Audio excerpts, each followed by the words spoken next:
Du bas de laine au Bitcoin. Allô, nous sommes à la 72e petite capsule sur mon défi de 90 petites vidéos en 90 jours. Aujourd'hui, je te parle du bas de laine jusqu'au Bitcoin. Dans le fond, je veux te parler de la courbe de risque-rendement et je me suis lancé dans des grands dessins ici. J'espère qu'il est dans le bon sens pour toi. Donc, le risque et le rendement est proportionnellement là, directionnel dans le... je me souviens plus comment on disait ça. Là. Quand un augmente, l'autre augmente, et quand un diminue, l'autre diminue. Donc, proportionnellement, je me souviens plus du vrai terme. Donc, ce que ça veut dire, c'est que, exemple, sur la barre des placements, ben, le bas de laine, ben, ça rapporte rien du tout. Donc, le risque est vraiment nul. Excepté que si on parle d'inflation et tout ça, on perd de la valeur, mais je ne veux pas embarquer dans tout l'extérieur de tout ça.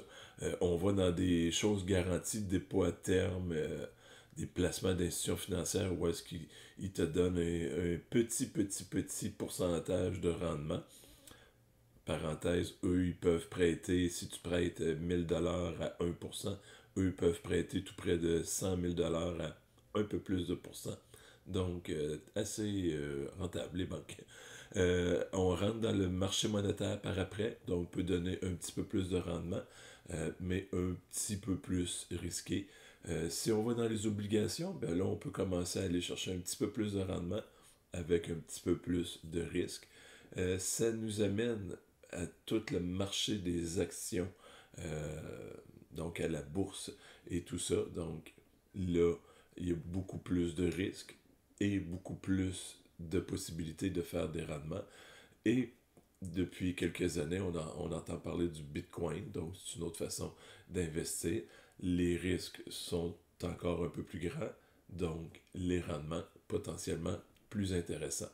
Et dernièrement, il y a peut-être d'autres choses que je n'ai pas vu sortir, les NFT, qui sont des dérivés, là, un peu des bitcoins, là, où est-ce que ça prend de la valeur avec sur le marché et tout ça. Donc, tout ça, comme tu peux voir, plus ça augmente en risque, plus ton potentiel de rendement grandit avec ça. Ce qui est important dans tout ça, c'est de connaître son aversion au risque. Un beau grand terme du jargon dans le domaine des finances. Tout ce que ça veut dire, c'est que si tu fais un placement à haut risque, est-ce que ça t'empêche de dormir? Donc, tu dois prendre des niveaux de risque qui ne t'empêchent pas de dormir. Tu comprends un peu l'illusion. Donc, si c'est trop haut pour toi, ben, c'est peut-être pas un bon placement pour toi s'il t'empêche de dormir. Et il faut aller il faut comme jauger et vérifier là, jusqu'à quel point on est prêt à augmenter. Et c'est comme un élastique. Hein. Plus on l'agrandit, plus on est prêt par après à aller chercher un peu plus grand.